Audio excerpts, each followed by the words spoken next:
এই সময় প্রচুর ড্রাগন ফুল ফুটছে এবং প্রতিটি ফলে পরিণত হবে।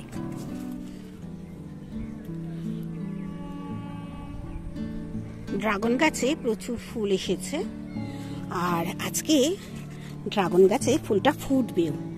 আর ড্রাগন গাছে ফুল ফুটলে পলিনেশন অতি অবশ্যই আমাদের করতে হয়। আমি এই জন্যে ভেতর দিকে রাখলাম, এটা পলিনেশন করা হবে বলে। রাত্রিরে এসে পলিনেশন করতে হবে। আরও একটি দেখাবো, যেটা আরও একটি ফুটবে, 3খানা ফুটবে আজকে। এই দেখুন এখানে কোথায় রয়েছে এটাকেও তুলে যদি আমরা দিতে পারি তাহলে যখন ফুটবে, এটাকে ধরা যাচ্ছে না, প্রচন্ড কাঁটা, অসম্ভব কাঁটা।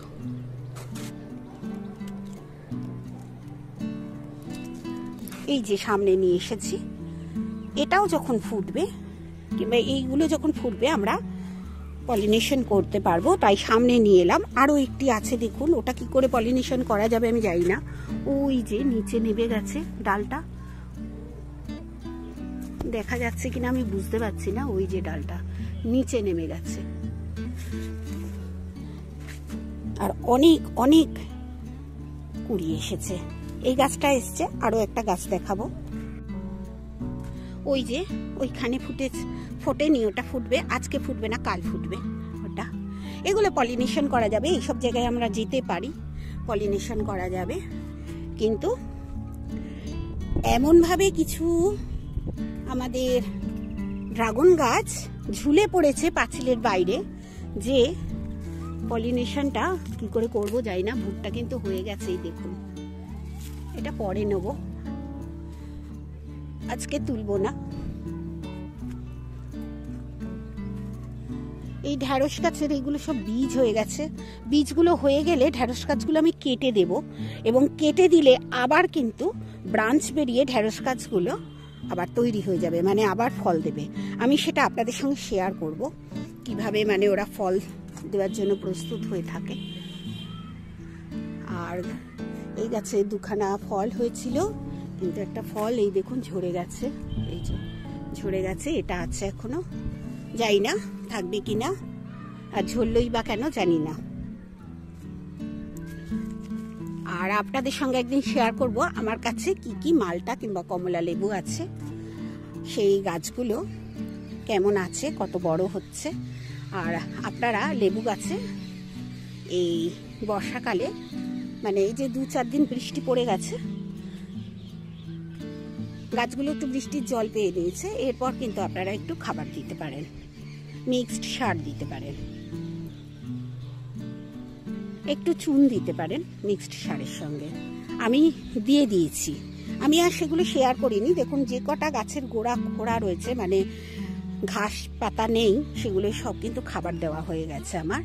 আর আমি এইভাবেই গাছ যত্ন করি, আমি আমার মতো করে, আমার যেটা ভালো লাগে সেটাই করি আর কি। আমার মতো করে গাছ যত্ন করি, আপনারা নিজেদের মতো করে গাছ যত্ন করবেন, দেখবেন তাতে বেশ আনন্দ হয়। লেবুগুলো দেখুন কত বড় বড় হয়েছে, ভীষণ বড় বড় হয়েছে। পেয়ারা গাছটা ভাবছি এত বড় হয়ে গেছে না, কেটে দেব, ফুলও নেই, ভাবছি কেটে দেব, কিন্তু আশা আমার হয় না। এত গরম, আবার গরম পড়েছে, প্রচন্ড গরম পড়েছে।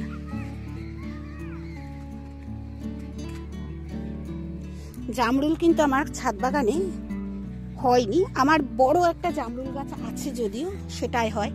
কিন্তু আমার ছাদ বাগানে যে জামরুল গাছ, তাতে কিন্তু 3 বছরের গাছ, সেই গাছে এখনো ফলন ধরেনি। অপেক্ষা তো করতেই হবে, ছাদ বাগান করতে গেলে ধৈর্যের পরীক্ষা দিতে হয়।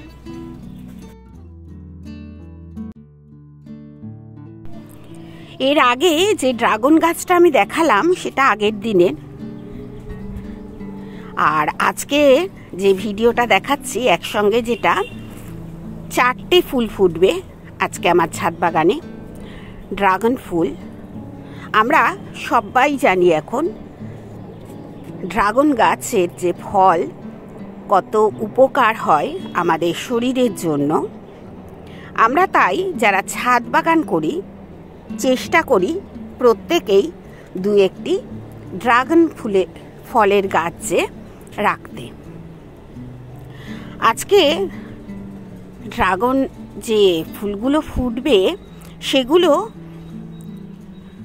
গতকাল যে আমি দেখিয়েছিলাম গাছগুলো সব পাঁচিলের পেছনে ঝুলে পড়েছে, সেগুলো সামনে টেনে টেনে এনেছিলাম, সেগুলোই এইখানেও আরেকটি ফুটবে এবং একটি ফোটা ফুল আপনাদের সঙ্গে শেয়ার করছি।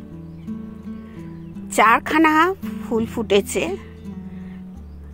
ছাদ বাগান করার আনন্দ হচ্ছে এটাই, আমি বারবার বলি আপনারা সবাই একটু একটু করে ছাদ বাগান করতে শুরু করুন। নতুন ছাদ বাগান করতে হয়তো একটু অসুবিধা হবে, তবে ছাদে বাগান করা খুব সহজ। সাধারণ গাছ থেকে শুরু করবেন বাগান করা। আর এই যে ড্রাগন গাছ দেখছেন, একটাও কোনোদিন আমি এতে সার প্রয়োগ করিনি, জলও খুব কম ব্যবহার করেছি।